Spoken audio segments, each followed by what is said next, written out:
Oh, okay. We are live. I'm just gonna you can do Instagram live from StreamYard. Come out. That's where you don't see me at this moment because we're going to go live on that as well. Okay.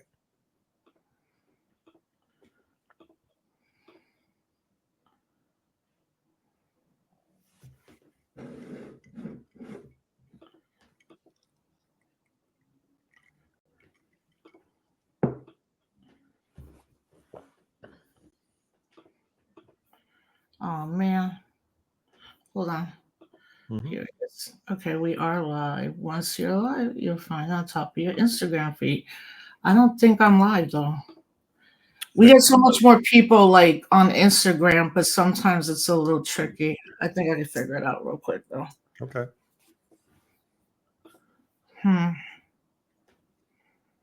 No.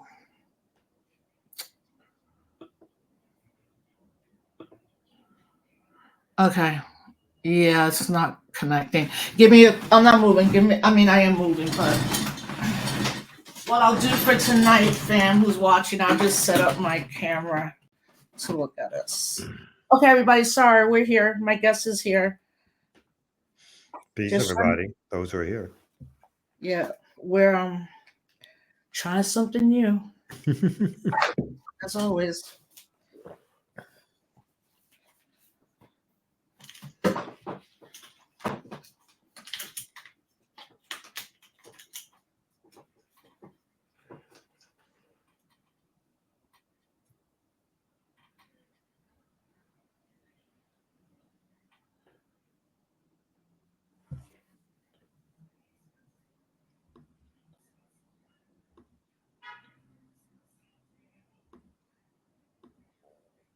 All right. Let me see come out. Oh my god, this is like so old school. All right. Hey, everybody watching, although now more people are gonna watch.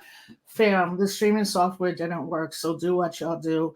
Go to my YouTube page though if you want to ask a question. But thank you to everybody. All right, everybody. Hi, I'm Rosa Clemente. Thank you so much for the official start of our show, Disrupt the Chaos, which is sponsored by Cooperation Jackson. And I'm so happy to have a disruptor, maybe more disruptive than me. I think you might win that one. Depends. Depends on the year. Depends on the Depends year. on the year and the day. Yes. It's all But about anyway, the my dear comrade, close friend, Kamau Franklin, peace, well, peace, he's peace. not from Atlanta. He's from Brooklyn, but he lives in Atlanta. Now in Kamau, Atlanta, originally from Brooklyn. Yes. right? Kamau Franklin is the founder of Community Movement Builders, has been a dedicated community organizer for over 30 years, beginning in New York City and now based in Atlanta. For 18 of those years, Kamau is a leading member of the National Grassroots Organization dedicated to the ideas of self-determination and the teachings of Malcolm X. He has spearheaded organizing work in various areas, including youth organizing, development, public misconduct, and the development of sustainable urban communities. Kamau has coordinated and led community cop watch programs, liberation freedom schools for youth, electoral and policy campaigns, large scale community gardens, organizing collectives, and alternatives to incarceration programs. Kamau was an attorney for 10 years in New York with his own practice in criminal, civil rights, and transactional law. He now lives in Atlanta, Georgia, with his wife and 2 children. What up, Kamau? Thank What up? you What up? for What up? being here. Well, I go through all these technical difficulties because they don't want us to talk. True. It's a pleasure as always to see you. Thank you. Yeah. All right. So first and foremost, everybody in Florida and Tampa, like Mm. this is gonna be nothing people have seen. You know, they said there hasn't been a storm like that in 100 years, but obviously we have no footage of 100 years ago. Um, and then as well already dealing with the previous Helene and now this, but they're calling this a monster storm. And so because I went to cover after the levee breach in New Orleans and Katrina, that was the first time where I was like, like water is powerful. Mhm. Um, Mhm. I mean, growing up, like as a Puerto Rican and always in an ocean or stuff, like my parents were always like, respect the water, don't think anything, kind of anything could happen like that. And I don't think the folks in Asheville, North Carolina, even because I don't think the media said a lot about that. It was just like, what? Mhm. And, these are mountainous areas. It's, one of the most beautiful parts of this country. And just seeing footage and houses flooding, it just like always brings me back to Katrina. But what this storm is going to do, I don't, on top of it, it's also hitting, in areas right now that are just covered in debris, and that those things is what kills you, right? Like rushing Mhm. water, a tree branch, electrical, you're trapped in your car, and all this kind of stuff. So, I really hope folks can be as safe as possible. I really dislike the media saying that people that don't leave aren't smart, as opposed to saying why is in their system for people who don't have the means um to go. Why does that happen? Like, already Mhm. have those systems in place, okay? Yeah. And of course there's always going to be people that are like, yo, I'm not leaving, and that's a choice that they and their family are making. But And two quick things, FEMA, which is going supposedly is doesn't have enough money for this hurricane, while we're spending billions and billions of dollars on a genocide. But yet the FEMA, which is supposed to be rescuing people and taking care of people, is claiming, at least publicly, that it doesn't have enough resources. And two, we have to count some of these storms as human-made storms, in yeah. a sense of the power and the strength that these storms have because of the dissipation of the marshland, the changes in the environment, which is all human made. That these storms are not strictly natural occurrences, but there are occurrences because of a capitalist economy and climate degradation that is taking place, again, which also could be prevented. So it's not only putting in systems that can help people when these storms come, but the understanding that these storms are coming, at the power in which they are coming, is because of human contributed climate disaster, which we are now suffering from. Yeah, and right now, well, not right now, but what, like 10 days ago, because I wanted to start here with you. 10 days ago there was an explosion of a chemical plant in Atlanta, and we heard it briefly. And Mhm. I saw the when they were like, nobody go outside, close your windows, if you have a gas mask, put it on. I was like, what the hell? But we know that as well. It's definitely, that's some human error that happened. Either the Mhm. company wasn't keeping tabs or secure, whatever these chemical plants are supposed to be. But when that happened, like, what happened? I mean, like, people just had to stay inside for a couple of days, or Well, at what? first they were sort of really hesitant to call it the type of disaster, air quality disaster that it was. And then only after people start, as always, people were recording and putting the fumes and the smoke and the fire online for folks to see, did the authorities then come and say that this was something that people should protect themselves from in terms of staying inside and so forth. And then in addition, this is actually the third time at this particular plant a fire has taken place, and so that a chemical explosion has taken place. The police authority, I think, was saying that in her 7 or 8 years as being on the job there, that this is not the first or the second, but again, the third time that this type of explosion has happened. And so, again, a human made disaster made worse by the lack of regulation or the lack of making sure that a company like this is following some sort of proper protocol to make sure that these type of explosions don't happen. But yes, there was basically an emergency alert that told everybody to stay inside and not to come outside for a little while. But as we all know, air, it's not like this thing stays, stops in one area. It's in the atmosphere, so it travels all over. So, Yeah. Yeah, I mean, I this is what everybody's been saying. Like, it's not an existential crisis anymore. It's here, and we don't know what's gonna happen. Except we know a lot of not great things are gonna happen, and it's not possible to like rein it all in at this time. It's not just like our country, the world.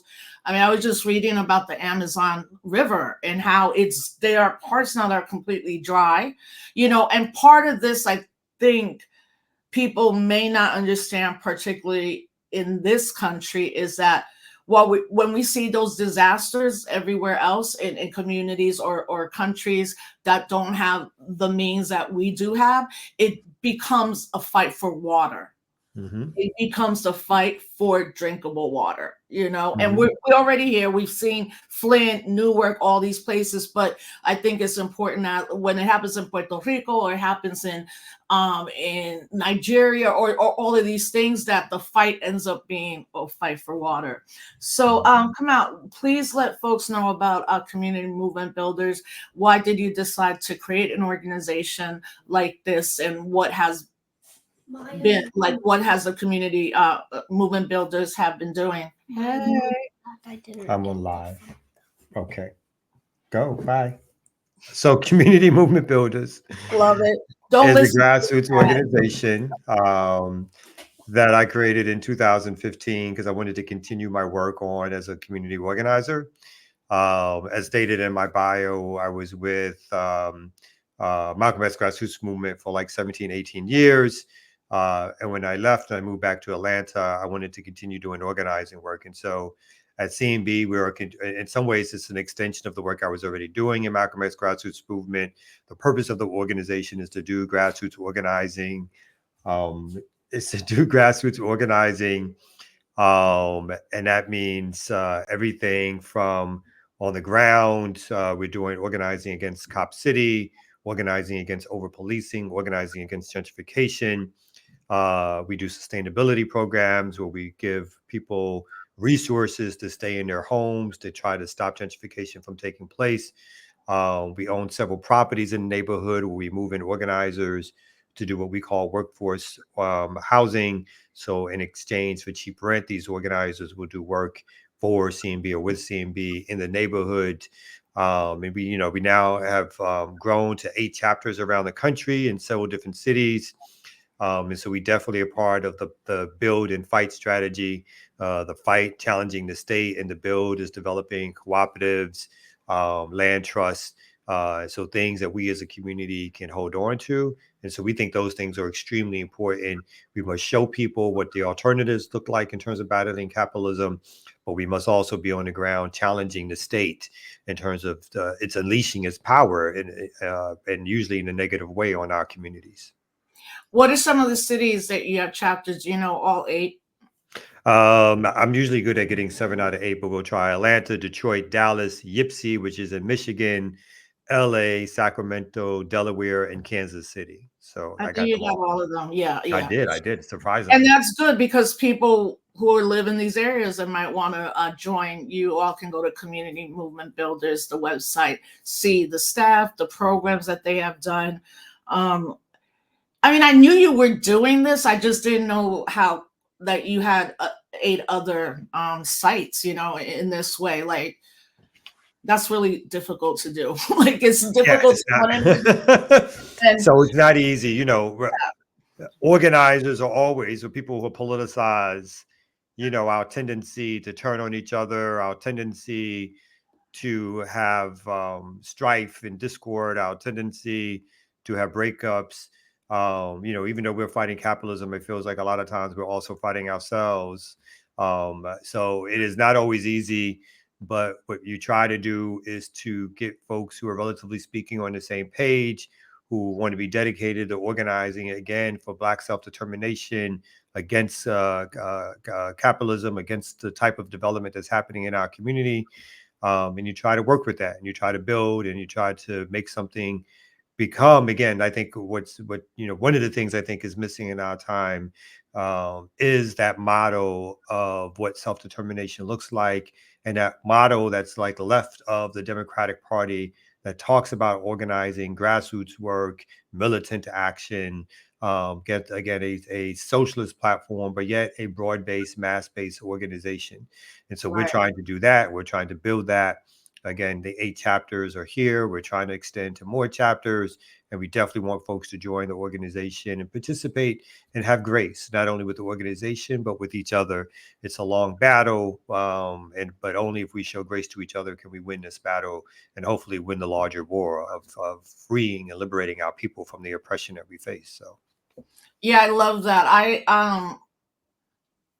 I think there also can be grace and being like, I'm not down with that anymore, but like, I wish you well. Like, I obviously the older we get and friendships phase, people you were in the street with 15 years ago, they might not recognize the work that you're, and vice versa. It's like any relationship, people change. Mm-hmm.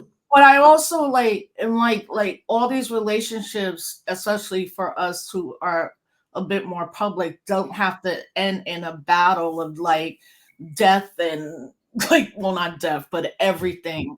Well, we Like are. Yeah, I mean, we've there's come a great deal from the days of our elders. Let's say. I mean, I know we're older now, but our yeah, elders, they settled their splits, in a lot of different ways, in which we luckily don't do these days. And so there may be well, strife and discontent. I know what you There may be anger at times when folks don't talk to each other, and even sadness. But at the you know very least, I agree with you. There's a lot of ways in which, people we've been in community with a long time, um, time passed and some amends is made for those of us who don't talk as much as we used to. And I also think you're right that work continues in a lot of different ways.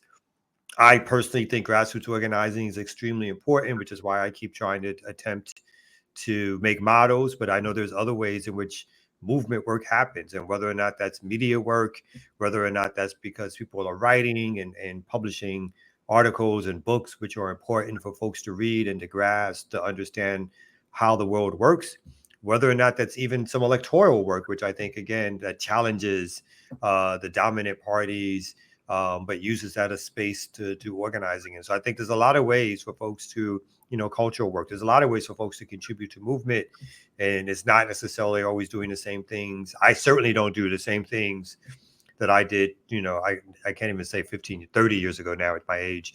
But I try to, relate the experiences and also try to build in a way that can leave something for other organizers, the way that we all wish somebody had given, like, provided for us. And so hopefully, at the very least, I can my own personal journey, I can help support and build something that other folks can use and build on and expand. And that's what you can hope for these days, I think. Yeah, I mean, I don't believe we do have a national movement. That's why groups like this are critically important. Local organizing, like just the last 4 to 5 years, right? Like post Ferguson, post the euphoria of Black Lives Matter and all the young people, BYP, Dream Defenders, and all of them exist. I'm not saying they exist. I'm just saying we don't have a national movement. And part of it is the over reliance on elections. I mean, Mhm. I'm really glad when we were like, at least when I came into organizing, like for real, all those years in Brooklyn, MXGM, I'm like, did I vote? Like, did I even, did I? No, Maybe we I, didn't bring that up at all, did we? We didn't talk right. about, It was yeah. not even a thing, like, yeah, whatever kind We of would thing. work with some elected officials like Charles Barron, Yeah. but we Which were is not. funny. You just Yeah. called me on the phone because tomorrow I'm trying to have Charles and Inez, who were both city council and assembly members in the legislature in New York State, to talk about what the hell's going on in New York City with Adams. Oh Like, yeah. no, it's funny. Like, so last night I called a mutual friend. Her name is Dana. And I was like, yo, who's running the city? She's like, yeah, I don't know. Like, she's like, people working there don't know who's running the city. And I'm like, we got to talk about this. But so when I say national movement, I think what happened very quickly is when you rise that fast and you don't have a base space that's outside of visibility or tweets or whatever, when it comes down, it's done in a way. And then there's a lack of trust right now with maybe generation younger than me who are like, it was here, it went here, and now what? There's a lot of critiques, which I think are important, but that over reliance, that idea that how do you have a national movement like that again? I don't think you do, especially with the continuing levels of surveillance and all those things that are happening. But I think when we were doing the work, thank God there wasn't social media. And I also, you know, when you're doing work, it doesn't mean like you got to be friends with everybody. I mean, like we were comrades. We're Yeah, one yeah. was, most of us. But in terms of a leadership role, you don't have to like everybody, but Mhm, also you could trust that there's certain people that are like, oh, they are doing good work. Like, mhm, because then one of the things too is you can't do everything.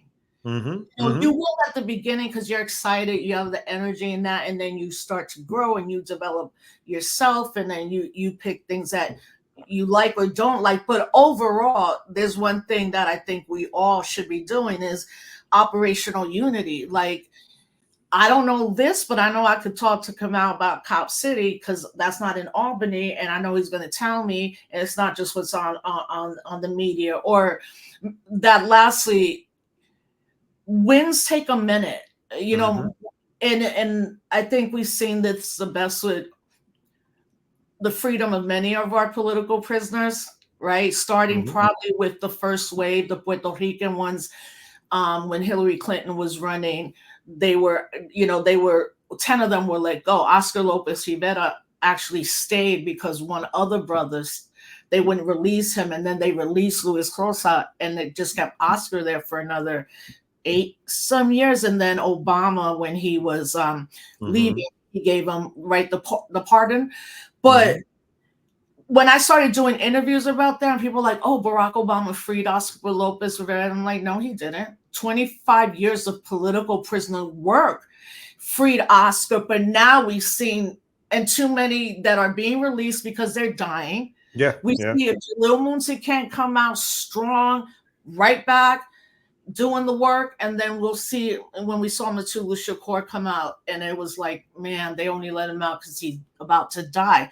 But why I bring that up is because when you're doing this movement work, you don't win all the time. It becomes cumulative. So we're Mhm. talking about not just us, hundreds and thousands of people, including the world, that recognizes that someone like Mumia Abu Jamal or Mutulu Shakur or Move 9, the Puerto Rican 11, are freedom fighters. Yeah. And I think that's a very important lesson. But around operational unity, I think I hope that's what some of us are still doing as we No, mentor I young. believe, yeah, and I think you're right. I think it's extremely important.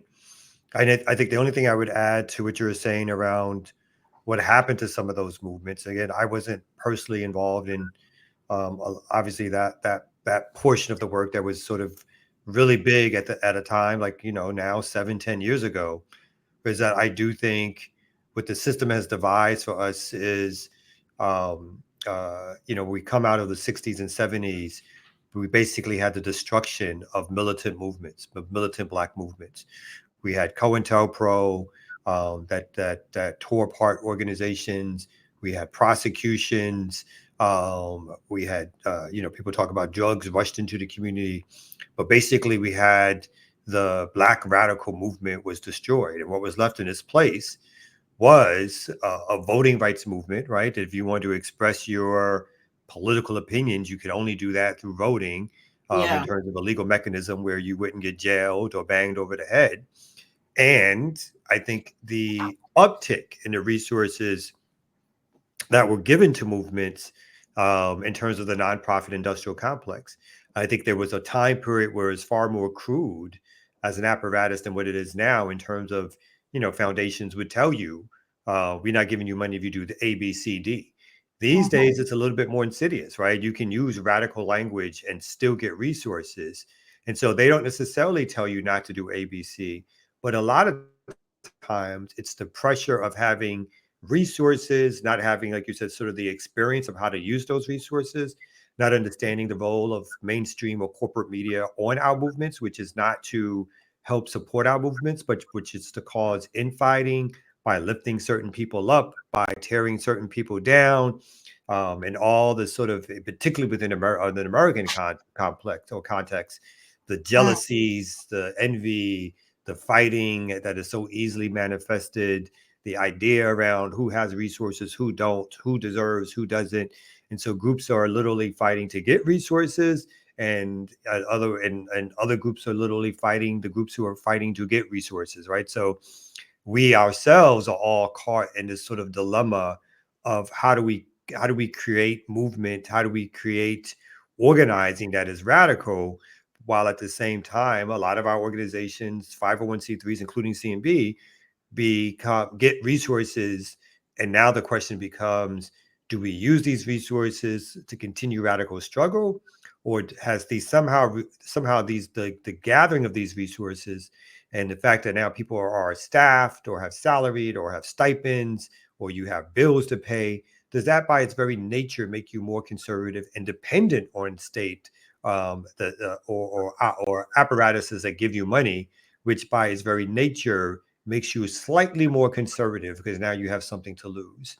So I mm. think our movements have to think about all of that kind of stuff, in order for us if our goal is still, self-determination, if our goal is still the idea that we as Black people, in particular, talking about the Black movement, need to separate ourselves from America, and to organize and have self-determination and control, and to fight for alternative economic, ideas, i.e., socialism as opposed to capitalism.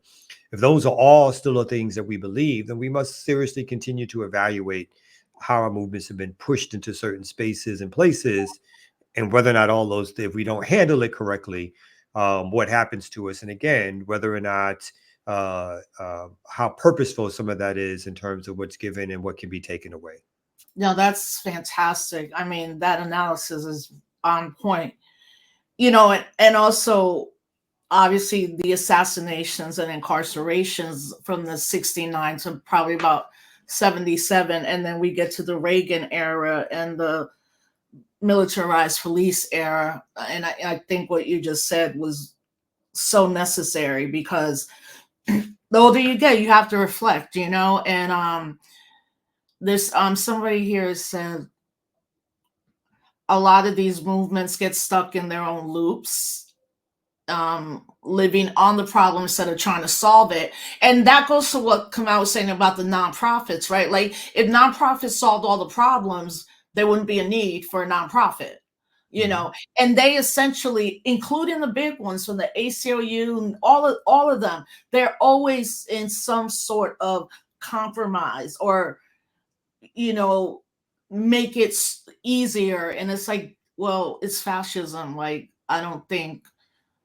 think we need to fight a lot more than just be at the table with any of our enemies, and that, let me see, that the youth think they have no investment. I've been thinking about that a lot, probably because, my daughter is almost 20.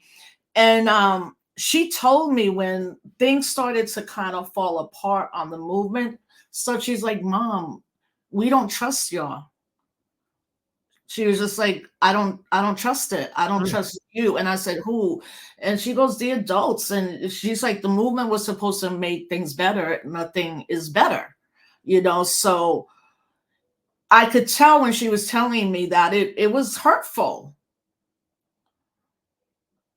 Oh, you're on mute. Oh, Y- no, no, no. I heard you. Yeah, yeah, yeah. yeah. So I was like, okay. And essentially in this country at this moment, I don't think young people trust anything. Well, I think, yeah. I mean, I think we're like in, a different stage of movement where different politics have also come to fore, right? The ideas of abolition, even, queer radical feminist politics, are Right. things which, for old folks like us, are relatively speaking new, right? And people are pushing boundaries as they should. Yes. But I think all that, I think those type of, the I want to call them the newer ideologies, because some of these ideologies have been around for a while, but ideologies that have taken hold are not, or they do come into conflict with old school organizers at times.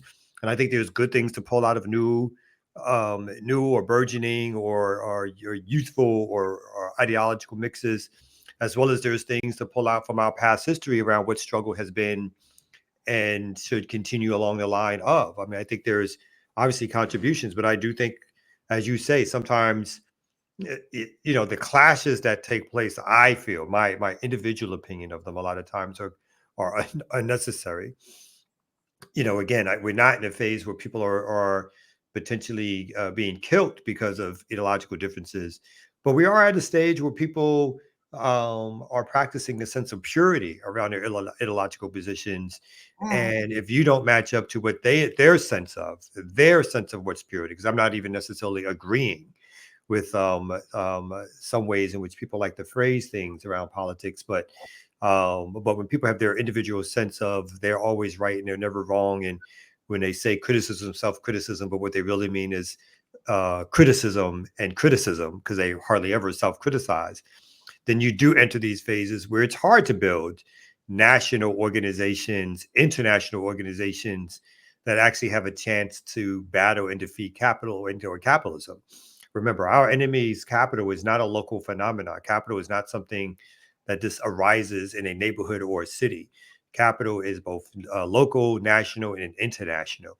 It fights, a lot of different ways in a lot of different places, all at the same time. If our movements are not sophisticated enough to understand the enemy that we claim that we're fighting against, and then we mm, continually will fall into the hole again when it's easier to fight each other, and feel like you're getting some recognition or you're putting somebody in their place or you're um, um, showing in some way that you can win something, but you're winning it against a fellow organizer as opposed to the state itself. yeah. When we get caught in that trap, Hmm. I think that's where, yeah, again, my challenge to young organizers is when I talk to folks, I always say just have grace for yourself and others, right? Because again, one of those sayings of what you didn't always know, right? And others are trying to also learn. Or if you're really organizing people, people are not going to be as political or politicized or believe the same things that you do. And if you're really organizing the people, the quote unquote masses, then you're going to have to encounter people who don't hold or share the same ideological practices. And your job as an organizer is to win those people over. It's not to insult them. It's not to embarrass them. It's not to call them nothing. It's not to hold tribunals against them. It is to literally win them over to a position where they now can fight for power. And if organizers don't understand that, then organizers are not organizing at all. People are just caught up in their feelings around how they want to be treated, spaces they want to create. And so I think it's a challenge to all of us that for those of us who still hold sort of a radical imagination of what we think the future can be, to really study what the enemy does and what is, excuse me, what is our role in countering that enemy through organizing work. Yeah, so look, you're in Georgia, right? And so much of the electoral political process, and a lot of the analysis, it's centered there. What does that what so around electoral politics, what don't we know about Georgia? Meaning when Stacey Abrams was running, and with Black voters organizations, and that people may think like, yo, mad people might vote, like they're not going to sit this one out, which I don't. I think what is going to happen is people are going to sit it out. But what does that look like in Georgia with these kind of organizations and that type of money flooding movements and organizers and organizations? Like, who can say no to that? Well, That yeah, I I'm think asking that's the. you, like Mhm. rhetorically, like who Yeah, says yeah, yeah. No, I think you described the very nature of the trap, which is even if you are a group that believes that we have to get by voting for, the lesser of two evils, so much resources is poured in to having a lot of groups who do, again, the groups that do electoral work really stay within a camp of believing that they can influence the Democrats, right? And the only way to influence them is to turn out voters and say, look what we did for you. But what's also happening is that these organizations are being captured in a sense of, your demands are being denied and not listened to. And if you want those resources, you still have to go out there and get people to vote or get people to register to vote, even if your demands are not being met, right? And so the very same people who have, some people I know who have radical analysis in politics, they themselves talk privately about, particularly now, with this genocide taking place, which is being done by Democrats, right? This is a genocide of the state. It's a genocide that shows no difference, no matter what party's in power. But what's important for us to recognize is that it is the Democrats in power. And so as they're now pushing Kamala Harris on us as some sort of Mhm. new Barack Obama, when Barack Obama wasn't even Barack Obama in terms of what was being pushed on us, um, we are like as opposed to breaking away and saying, I'd rather break away and have the ship go down. If particularly if you do this electoral work, let the Democrats fail and then make them come back to you. Because at least now you've shown them that one, you have the ability to walk away, two, that they need you. And so if you do this kind of electoral work, then you can then try to press for real demands. But at this stage, no demand is met, right? Because the Democrats are always tilting to the right. And so when you're saying defund the police, your Democratic savior is saying, no, refund or more funds for the police, to a standing ovation to both in Congress by both Democrats and Yep. Republicans. When we're saying, or people are calling for at the very least a ceasefire, the Democrats are telling you, oh, we're trying to get that, but continue to give billions and billions of dollars for military and economic aid to Israel, while at the same time never threatening to cut it off, which of course means that they don't want a ceasefire. Because if you're the one supplying the weapons and the guns and you're saying you want a ceasefire, Yeah, you it's would a stop money supplying the maker. weapons and the guns, wouldn't you? And Yeah, then it's a there money would be a maker for ceasefire. the gun owners and all. Like, Yeah. it's kind of like why Harris, like, yeah, we know you have a gun. Why do you have to say it in every interview? Mm-hmm. And Mm-hmm. part of that may be too, as a woman, the patriarchy could be like, oh, Mm-hmm. women don't own guns, and Yeah. like No, when it's the way she, it's the tilt right. It's the tilt rightward. It's again. It's always tilting rightward. It's always trying to show these white folks, these white middle class folks, or these white folks who vote Trump. They're always attempting to win those folks over. They're right, never attempting to win the left over. They're busy cascading the left, showing the left that you have no other options. And as long as what supposedly again is the left in terms of the electoral function of some of these yes, groups, as long as they refuse to break away from the Democratic Party and sit out an election and vote green or vote some other candidacy, if they refuse to do that, then they're really not doing anything but playing footsie with the Democrats, right? No matter how many times people want to suggest that they're doing more, in the end of the day, they're trying to get people like Stacey Abrams elected or Kamala Harris elected or some other Democrat elected, where at the same time, what happened to your most progressive Democrats in New York? Jamal Bowman, in St. Louis, Corey Bush. Corey Mhm. Bush. They were challenged in the primary by Democrats and by the Israeli lobbies, right? Um, and what did the leadership of the Democratic Party do? Nothing.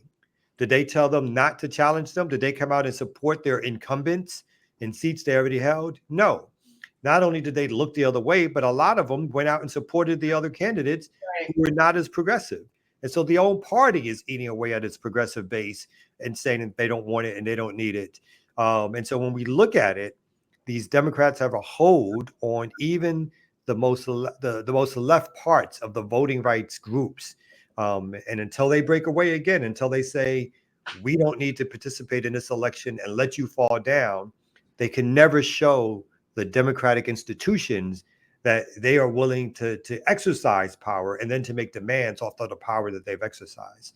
Again, I'm not somebody who does a lot of electoral work, but if I was doing a lot of electoral work, my strategy, and if I was serious about being a radical person who did that work, at some point you would have to break away and let that party fall down. And at the very least, then you can make demands. At the very most, you can build third party options and apparatus to challenge, because the Democratic Party is nothing but part of US hegemony and Western hegemony.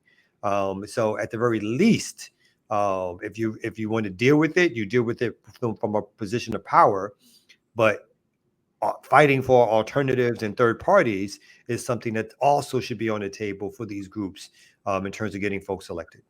Well, look, what you said is exactly what Trump has done with his base.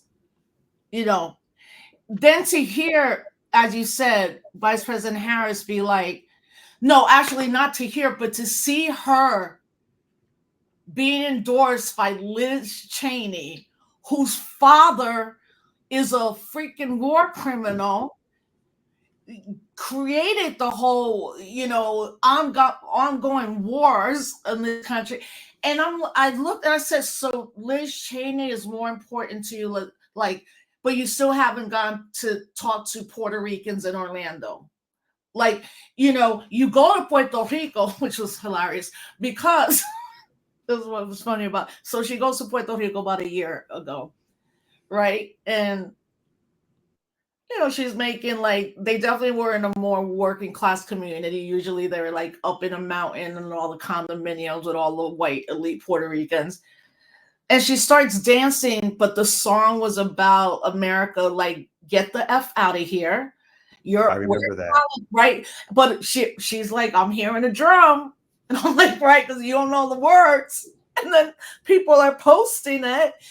But to see her do this, I'm not saying it's surprising. It's almost like, why aren't you going after the people who are telling you that all you have to do is ceasefire? They're just saying, say the word, and you're like, nah, I'm good. Because what? You're going to change 70-year-old minds of white men in Wyoming, or you're going to go to Florida and try to, like, still be about the Cuban vote when actually that's not even a big vote, or it doesn't really change that like it did in the past. It doesn't mean that much. And so Trump has done exactly what your analysis says, but also on the third party. Look, having run as a third party in 2008, 16 years later, I'm like very hyped about this election in this way. I have never heard or seen young people being like, we are done with both the parties. And to see what the uncommitted movement did, I think that's when you go, we will embrace the electoral political strategy because that's a good strategy. So the uncommitted movement itself, right, they didn't even let one of them speak at the DNC, even though they were like pre-negotiating it with her team. But then they came out and said, no Trump, no Harris, and no third parties, right? And people are like, oh, that's messed up. I'm like, no, that's called a tactic, dude. Right? Then we also see how major unions are not endorsing either candidate, which means the union members are like, oh, hell no. This can't be it anymore. It can't be this duopoly. It cannot be this constant saying you can't pay workers or safety or, just forgive all student loan debt. You want people to buy houses who are still in debt 30 years ago. It just, to me, it just seems so easy to just be like, say something. Like, it's not like we're going to believe you're actually doing it, but you're not even trying to do that. And then now, at least for the Green Party, 85% of the lawsuits to not have us on certain ballots come from the Democratic Party. Exactly. And then lastly, the Green Party is on 40 states for sure. Okay. No third party, including the Working Families Party, which is not a third party. It's a line. And all they ever do is endorse Democrats. And they're like, you can go here too. Because I saw an interview. I'm like, you're not a party. You're like on 2 ballots. The Green Party's like on 40 with $3 million. And Jill, like, come on. But all of that being said, I think there's now the cracks are in there. What do you think is going to happen? Do you think is that close that you don't know, or do you think like Trump or Harris is going to pull it off? Well, yeah, I mean, I think it's going to be either Trump. I don't think the Green Party has a No, chance no, not at. the Green Party. I mean, Well, Trump.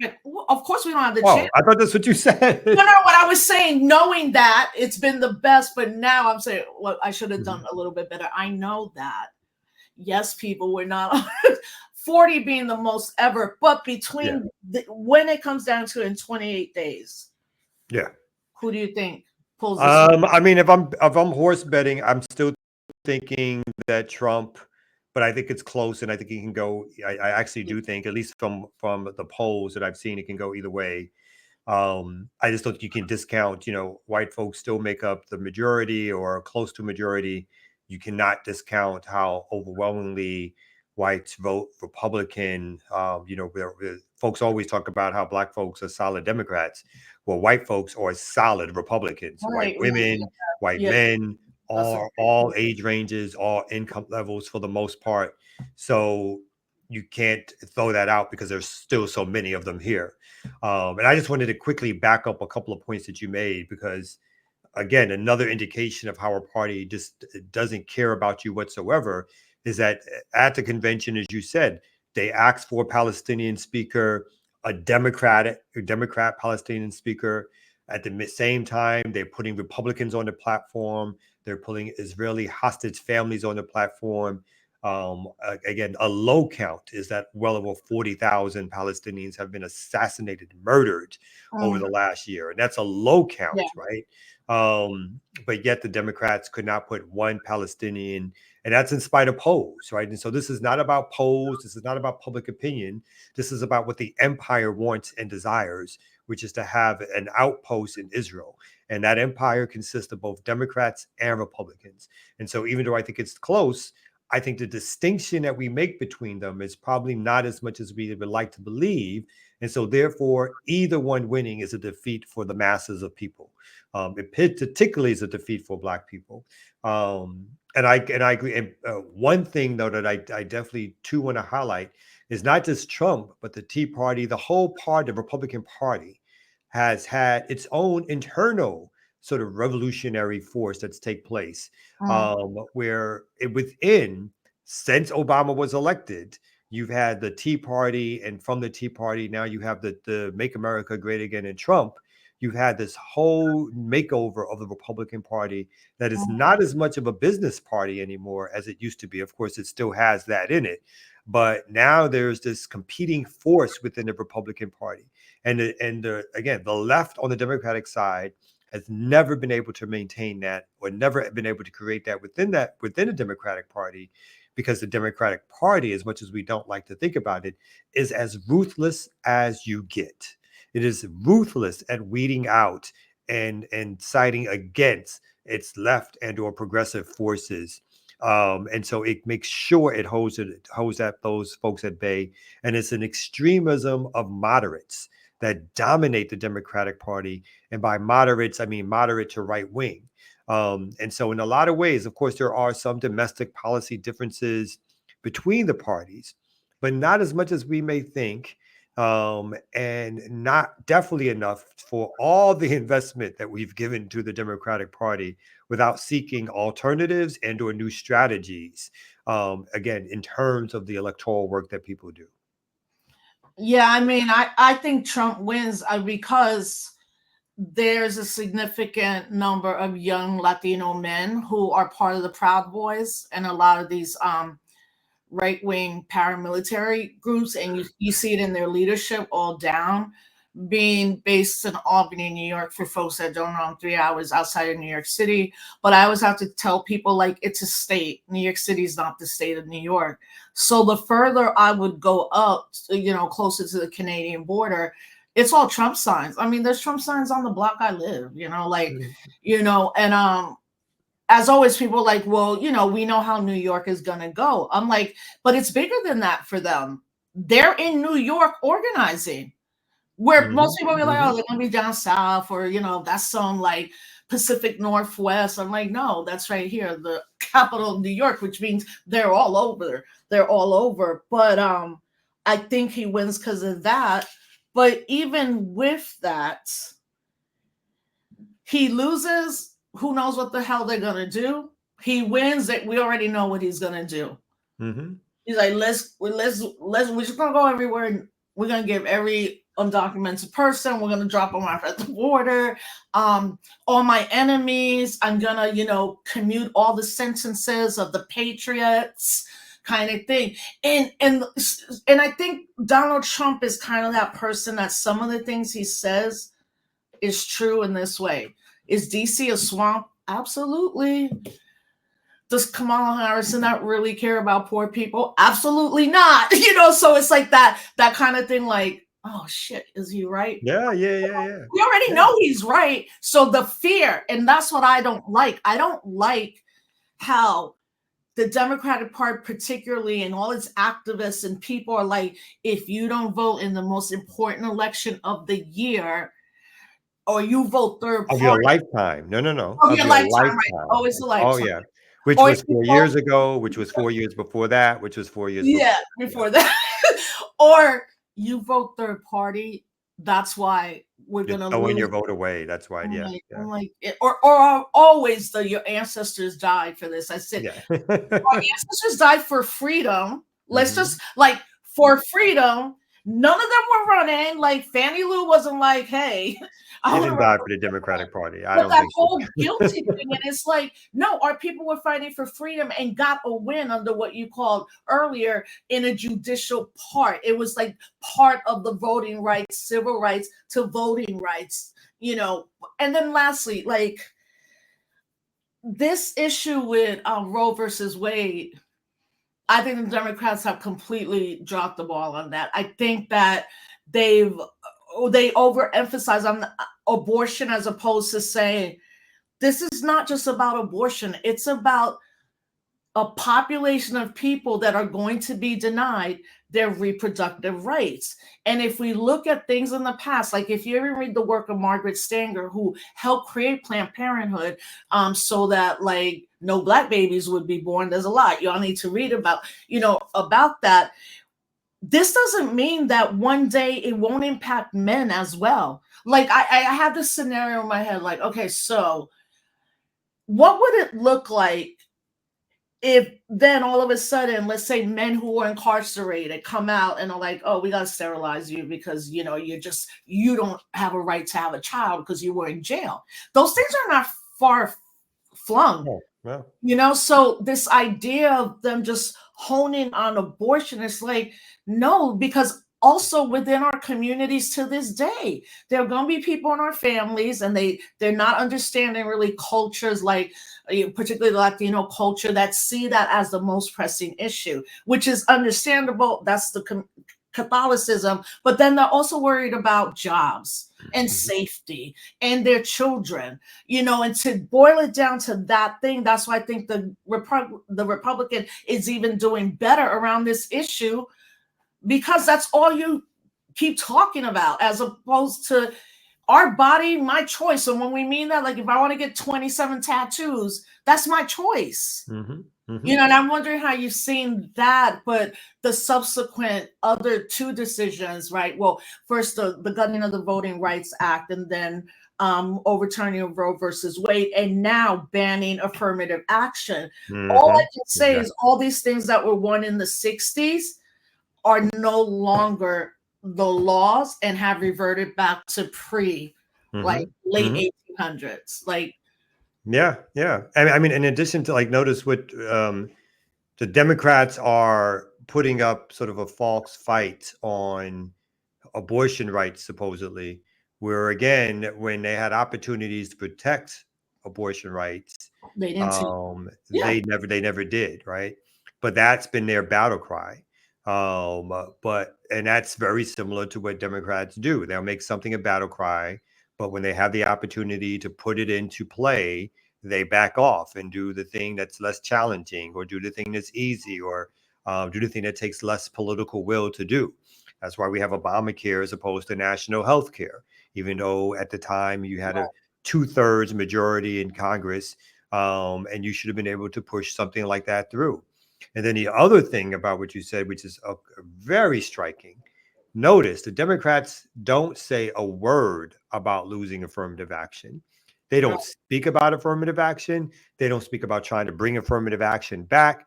They don't speak about the judges who threw out affirmative action and how that needs to be a platform. So nothing again about the one area. And again, we know affirmative action was uneven. We know it didn't help the masses of Black people. But of course, it did provide some support for some people in terms of college, in terms of loans, in terms of jobs. But all of the conversation of race is being pushed and swept under the rug. Only the Republicans get to talk directly about race, and the Democrats keep their mouth closed because, again, they are far more interested in winning over the white Republicans or the white folks who are positioning themselves to be Trump supporters than they are about winning over a progressive constituency, holding on to principle. Because again, they feel like the Black folks have no place else to go, right? And that's their mantra. You don't have any place to go. We need to go get these white folks and get them back into our camp, even though they continually being Republican light.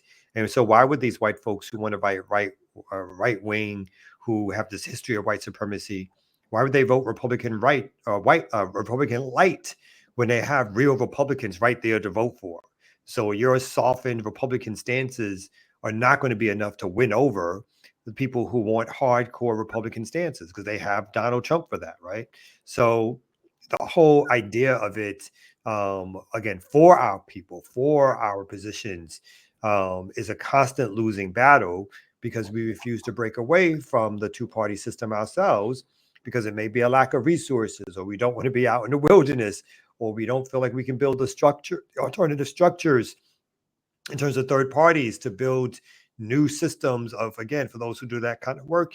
And we don't also want to engage in the level of grassroots organizing that it would be needed in order to make real radical change. Because that's really, really hard work. That's not easy work at all. That is a trade that people don't want to do as much as we talk about it these days. Again, one of the reasons it's so much easier for folks to have meetings with politicians or elected officials or business people is because it's a softer life. It's not a life that's going to be imposing. But when you're talking about going on the block, chatting it up with people, trying to get them to come to meetings, trying to organize rallies and demonstrations, that's so hard work. And sometimes there's little sort of gratitude and even immediate wins out of it. That what else would people prefer to do, right? Prefer to spend their time talking to middle class folks and going to cocktail parties and having discussions at Martha's Vineyard and all the rest of it, because it's such an easier thing to do than it is to say you're going to go up into the hood and organize the hood. Yeah, and I've been surprised that neither one has gone to any college or university. Well, Trump would have never, but like even Harris, like, you know, and I think part of that too is that especially for the Democratic Party, they probably wouldn't be welcomed at any university because of what they have done to students and the brutality and calling police on students on campuses where students legit are going into debt. Okay, like, and you kind of see now how academia is really beginning to crumble. And part of what they're saying now is that their population of African American, Latino, even Asian, but African American, Latino population has dropped because they don't have affirmative action. I'm like, that's not the, so what if you don't have it? Why aren't you recruiting the best of the best in this sense? Why aren't you going to the hood and seeing who might want to go to college? And it's trending now with a younger generation that are rethinking everything that they've learned about how you succeed in this country. The only way is going to a college and a university. But look, you're going to make a lot more money like being a plumber or HVAC or like legit skills, especially now with a lot of the automation happening. I think people in general are just like, what's the point of going to a space where it's supposed to be the bastion of freedom and it's something that you want to do, whether it's liberal arts or business school or things like that. So I think it just goes again to what we're seeing, which I think is fantastic, that young people in general are questioning everything. They're like more clear on systemic things. But before I let you go, I wanted to know if you could tell folks a little bit about Cop City, because there we also see the intersection of militarized policing and new tactics being taught, but also the destruction of green space in Atlanta to build this monstrosity. Yeah, so we're at the stage where Cop City, we're in October. The schedule for the city is to complete most of Cop City by December and actually open up a portion of it. And Okay, so, although out, can I just go a little bit back, just like what Mhm. is Cop City? Oh, so Cop City is a militarized police training center that was proposed in 2021 after the rebellions, when George Floyd was killed, Breonna Taylor was killed here in Atlanta, Rayshard Brooks was killed. It was after those rebellions that the city of Atlanta became sort of a ground zero for new experimentation tactics. And one of the things that I think the police all across the country, and politicians and elected officials, what they wanted to do was to do a better job, in their estimation, of controlling movements and getting movements off the streets faster so that commerce could keep going. And so their lessons coming out of the movements of 2020, which talked about defunding the police, abolishing the police, finding alternatives to the police. But the lesson that they wanted to learn was how to have better tactics at controlling mass movements, as well as to continue the over policing of Black and Brown communities, right? So, Cop City was something that came out of that as a place for them to do trainings on urban warfare, have militarized equipment, as they say themselves, military grade equipment. It was about training officers from all across the country. So almost a national strategy and international, because the city of Atlanta, as well as other police forces, the police departments here in Georgia, were already doing training with the Israeli Defense Forces and with the Israeli police. And so this is basically the fulfillment for them of a strategy and a plan to better train. And when we say train, we don't mean training in terms of stopping crime. We don't mean training in terms of their interaction with the community. We Mhm. mean training in terms of suppressing movements. That Right. is the training that is the priority for them. And on top of that, they decided to do it in a forest area that was adjacent to a working class Black community. And that forest was a promise to be preserved for the usage of that community. And as opposed to preserving it, when they decided to act on their idea of building out this militarized police training center, they decided to do it there in the forest and basically to tear down upwards of over 300 acres of that forest in Yeah. order to bring Cop City to be. And so this has been a 3-year battle, in which organizers, activists, environmentalists, anarchists, nationalists, everyday people have been battling and fighting to stop Cop City from happening. But whereas the police and the politicians, and the Atlanta Police Foundation have continued to act to make sure that they build Cop City. And so the Black Democratic so-called liberal mayor has been walking lockstep with the Republican right-wing white governor of Georgia to get Cop City built. That's Kent, And so right? we have done everything. Yeah, that's Kemp. So we've done, everything within our power to slow it down, to stop it in various means and mechanisms.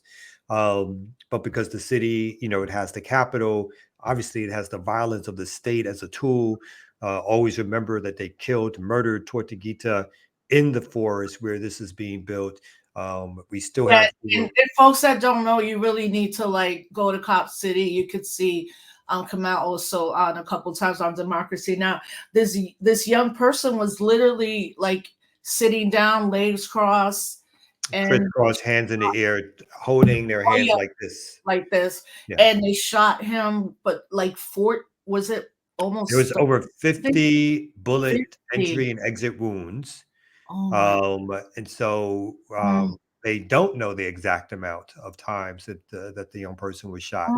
Good to do. Um, yeah, we only know that they were shot multiple times while they were sitting crisscross with their hands guarding their face. Mm. We have over 60 people who have domestic terrorism charges, well over 30 or 40 people who are facing RICO conspiracy charges. And so the Also state has Rico, like Adams and Diddy. Yes, Right, Rico. right. These 60 people, I'm sure they're going to put a lot of effort because they were trying to save land and people Yeah. and And humanity. so they're the enemy of the state because they tried Yeah, to save land, they tried to protect lives, and the state was not concerned. And so heroic efforts people have made all across the city and in some ways across the country to yeah, talk because about they Cap build it City, here, they're going to try to build them which in is the all next step. They've places. already started building. I think the last map I saw had over 50 to 60 similar build outs of cop cities in different parts Oh, of the country. hell So no. this is something that may have started it. I don't even know if it started here in Atlanta directly, but Atlanta became a hotbed of resistance. But this is now something which they're trying to implement, these large scale police, so-called police training centers, which again are nothing but militarized police training centers to stop movements. They're implementing a Right, strategy to do this in different police forces all across the country. So when we look at what's happening with the Palestinian movement, the college students, Cop Cities is a reaction to that. When we look at the movements to stop police violence in our communities, Cop Cities is a reaction to that. And so, and I'll wrap up on this. mm, In the very indictment in which they did the RICO indictment, when they started charging people as a part of a conspiracy, the date they said the conspiracy started was not the date when we started organizing against Cop City, but it was the date that George Floyd was murdered by the police. That is the date that they themselves said was the date that the conspiracy started.